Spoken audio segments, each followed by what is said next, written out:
আসসালামু আলাইকুম রহমতুল্লাহ। মুফতি আমির হামজা ঈদের নামাজ ভুল করছে। অনলাইন সোশ্যাল মিডিয়ায় প্রচুর পরিমাণ ভাইরাল ভিডিওটি।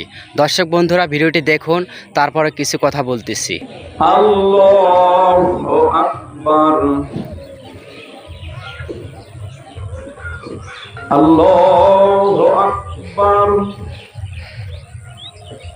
আল্লাহু আকবার।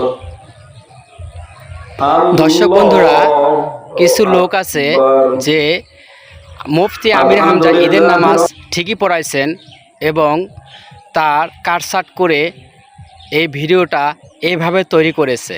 আমরা জানি ঈদের নামাজ পড়লে 6 তাকবীরে ঈদের নামাজ পড়তে হয় এবং প্রথম অংশ 3 তাকবীরে হাত ছেড়ে দিতে হয়, কিন্তু মুফতি আমির হামজা 3 তাকবীর যখন দিছেন প্রথম সানা পড়ার পরে, কিন্তু 3 তাকবীরে হাত বেঁধে রাখছে আমির হামজা। এবং দর্শক বন্ধুরা, এখানে কিন্তু অনেক লোক, হাজার হাজার লোক কিন্তু তার সাথে নামাজ পড়ছে। তারা কি একবারও দেখেন নাই? তারা কি জানে না? তারা কি ভুল ধরেন নাই তার? কিন্তু দর্শক বন্ধু